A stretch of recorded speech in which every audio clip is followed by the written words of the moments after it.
When people talk about WWE eras, it's always the same two answers. The Attitude Era was peak. The PG era ruined everything. And somewhere in the middle, there's this strange, half-remembered stretch WWE keeps packaging in sleek documentaries and calling Ruthless Aggression. You know the images by heart. Brock Lesnar folding people in half with F5s. Eddie Guerrero hugging the WWE title while confetti rains down. Kurt Angle suplexing everyone on Earth. Young Cena in throwback jerseys. Batista and Orton breaking out of Evolution. The giant SmackDown fist above the stage. Fans call it the last great era. WWE calls it the rebirth after the chaos of the 90s. But if you actually look at how it ended, it didn't go out with a bang. There was no huge final chapter. No big storyline that said, okay, that's it. Ruthless aggression is over. One day, it just wasn't there anymore. So what actually happened? Because it's not as simple as PG killed it, or Cena killed it,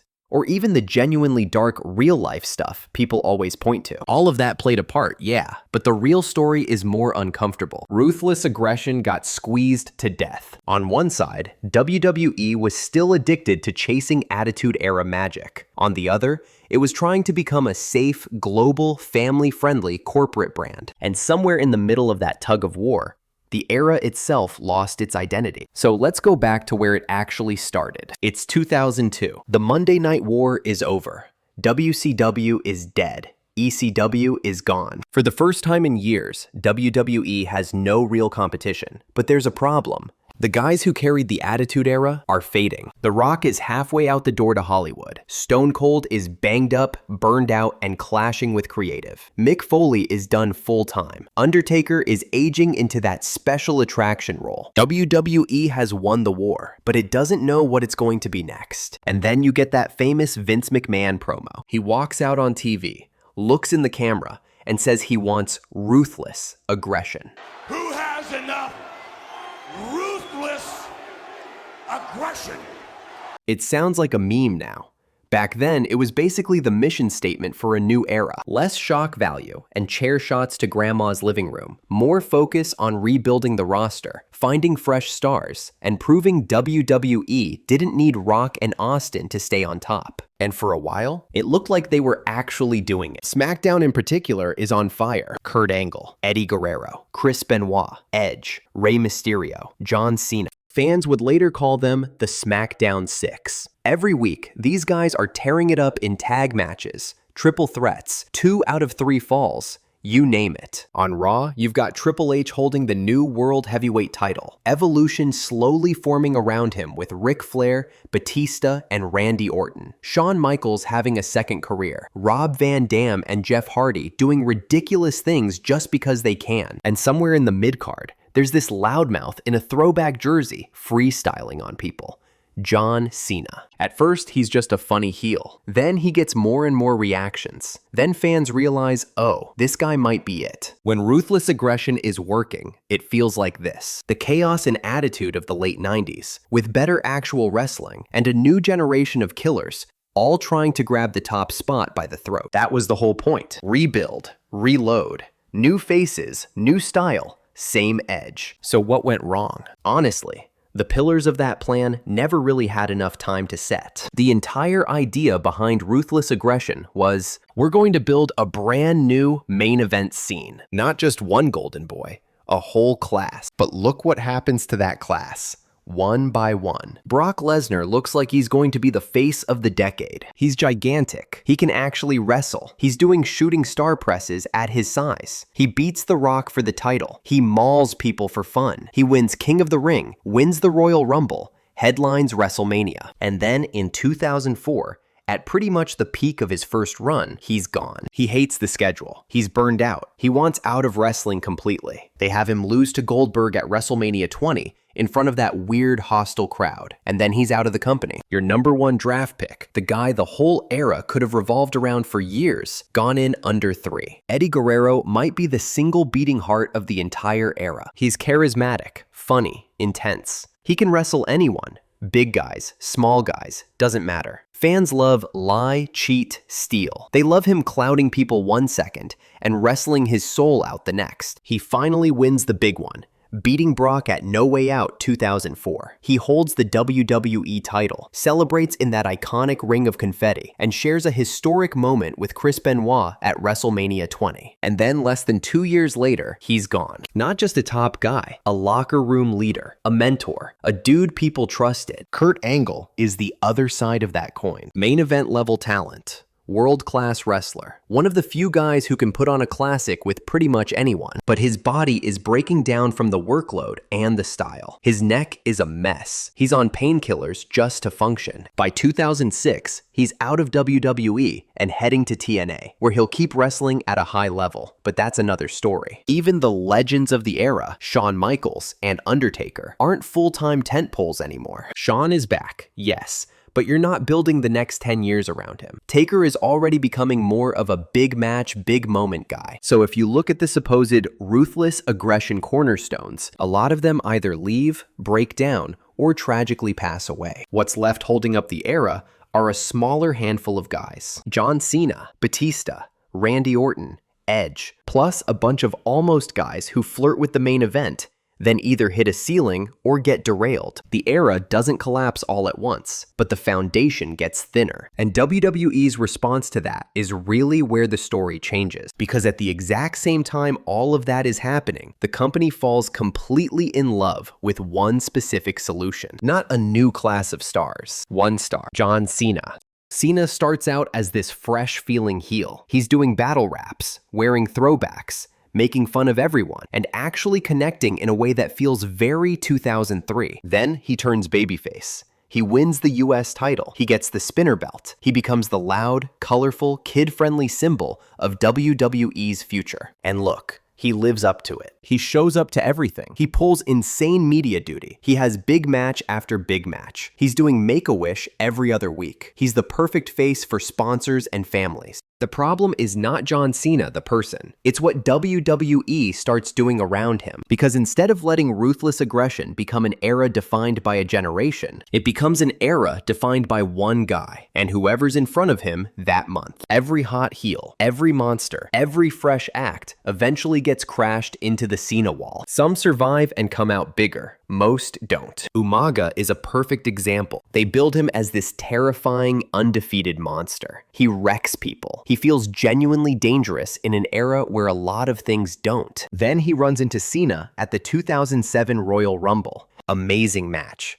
Brutal, bloody, dramatic. But once Cena beats him, that aura never really comes back. He's still good. He still matters. But that unstoppable, this guy might kill Cena energy, gone. Mr. Kennedy is another story everyone brings up. He's pushed, heavily hyped, given big moments, even wins Money in the Bank at one point. You hear people in the company openly calling him a future world champion. Then it's injuries, wellness issues, some real life stuff, and a sense backstage that maybe he's not the safe choice. And underneath all of that, you can feel that same pattern. One guy is the constant. Everyone else is an experiment. In the Attitude Era, it felt like there were half a dozen people who could legitimately carry the company. Austin, Rock, Foley, Taker, Triple H, even guys like Kurt and Angle and Jericho later on. If one went down, there were others. Ruthless aggression starts to move away from that. It becomes, we have our face. Everyone else orbits around him. And that shift absolutely changes the feel of the whole era. Because now you're not watching a company throw everyone at the wall to see who sticks. You're watching a company carefully protect one man as the sun, and hoping that's enough. While that's happening,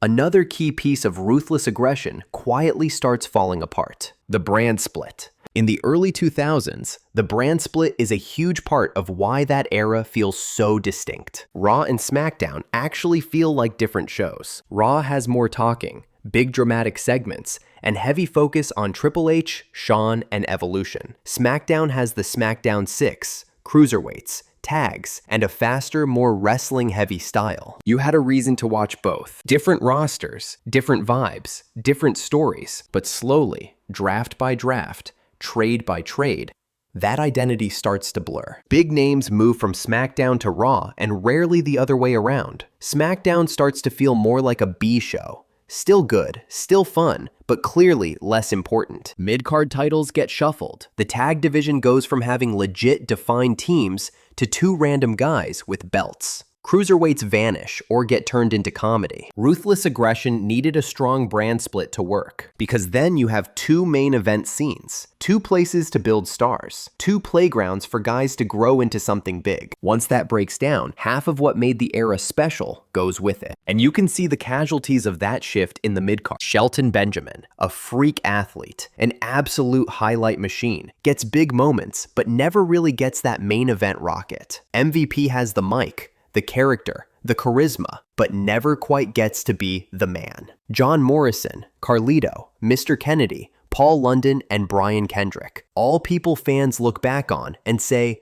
how did none of these guys become huge? A lot of that is timing, politics, injuries, personal stuff. But a lot of it is also this.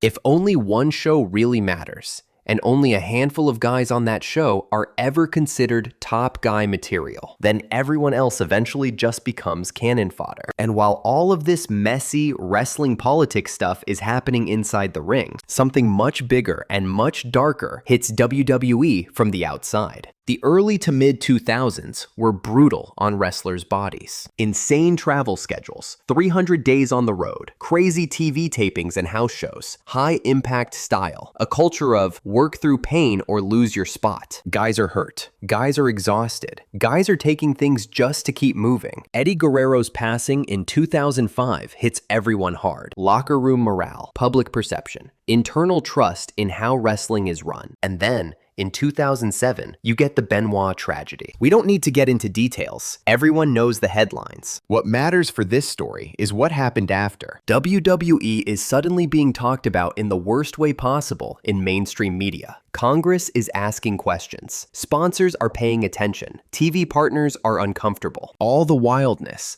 all the risk, all the "we're different because we're dangerous" energy comes crashing into reality. And the company realizes something it should have realized a long time ago. They can't keep doing this and pretend there's no price. So everything starts tightening. They bring in and actually enforce a stricter wellness policy. Unprotected chair shots to the head basically disappear. Blading goes away or is heavily controlled. The match style gets toned down. Storylines involving certain sensitive topics are treated much more cautiously. The same environment that created the Attitude Era and the peak of ruthless aggression. Wild, edgy, out of control, barely regulated chaos is now seen as a liability. Not just morally, financially, legally, publicly. WWE has to clean up. And honestly, on some level, they should. But there's a trade-off, because the wild, unfiltered energy that made those eras feel so raw is exactly the thing the company now feels like it can't afford anymore. That's the context people forget when they point to the PG label like it was a magic switch. The product was already changing before the rating officially did. By the time WWE publicly says, "We're PG" in 2008, the shift is basically already underway. The TV rating just gives it a name. You've already seen fewer brutal headshots, less blood, less overtly adult content, more scripting, more control, more focus on image and brand. And yeah, when the PG label hits,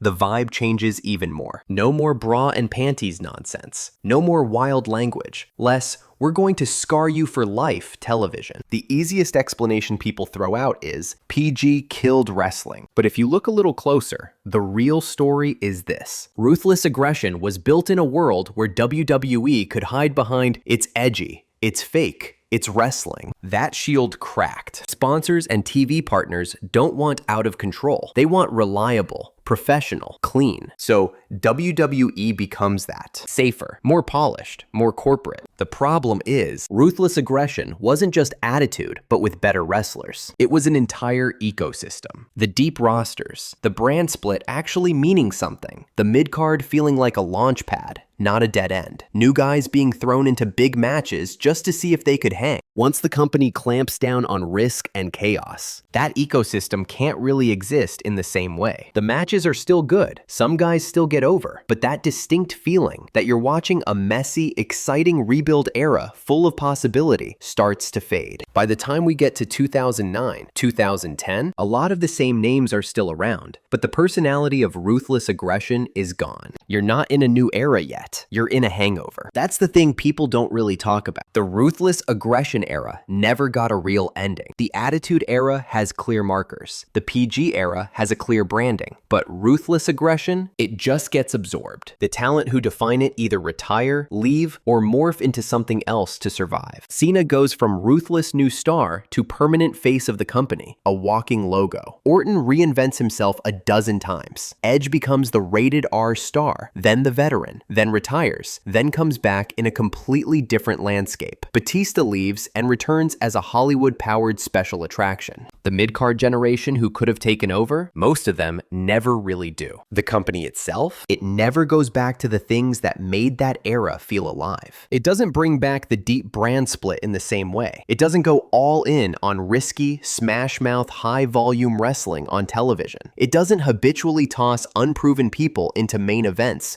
just to see what happens. Because the business model isn't the same anymore. TV rights deals, global sponsors, corporate image, public scrutiny. WWE survives by becoming safer, smarter, and more controlled. From their perspective, that's the only move. But the cost of that move is an entire era. Ruthless aggression stops being a living style and becomes a highlight reel. Something you package, something you sell back to fans, something you point at and say, remember how wild we used to be? Not something you try to recreate. So what really killed WWE's Ruthless Aggression era? It wasn't just PG. It wasn't just John Cena. It wasn't even just the very real tragedies that forced the company to grow up. It was all of that colliding at once. The new top guys left or broke down before their time. The company overprotected the one face it trusted most. The brand split stopped feeling like two worlds and started feeling like A show and B show. Mid-carders and tag teams turned from future main eventers into filler. Real-life events made WWE genuinely afraid of being dangerous again.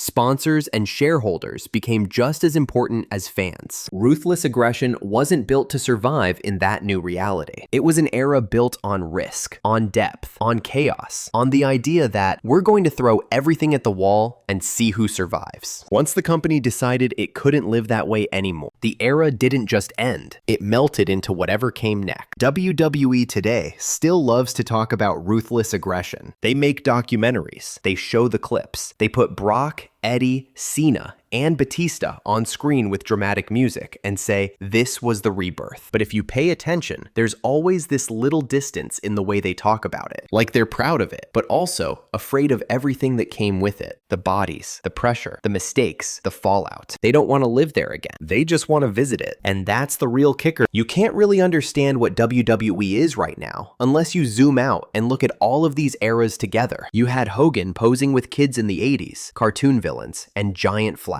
Then you had Brett and Shawn grinding through tiny crowds in the new generation just to keep the lights on. Then the Attitude Era blew the doors off everything with Austin, Rock, DX, and chaos every Monday night. Ruthless aggression was supposed to be the clean reset after all that, and instead it turned into this transitional era that never really got to decide what it wanted to be before the system moved on without it. And that's the thing. Eras in WWE don't really change when the logo does. They change when the company panics, when money dries up, when someone gets hurt, when someone dies, when fans turn, when sponsors get scared. Hogan's era ends one way. The Attitude Era dies another. Ruthless aggression just fades out. PG, reality, the modern era, they all come from different fears, different goals, different versions of what WWE needs to be right now. So if you really want to understand why WWE feels the way it does today, polished, safe, meta, weirdly self-aware, you can't just look at ruthless aggression in a vacuum. You've got to go all the way back. From cartoon superheroes, to blood and beer, to work rate SmackDown classics, to the kid-friendly TV show, to this strange in-between age we're in now. Because this was just the story of how one era quietly died. Next, we're going to talk about all of them. Every era WWE's ever had. What started it, what killed it, and what each one secretly says about the company running the show. Click on the video next.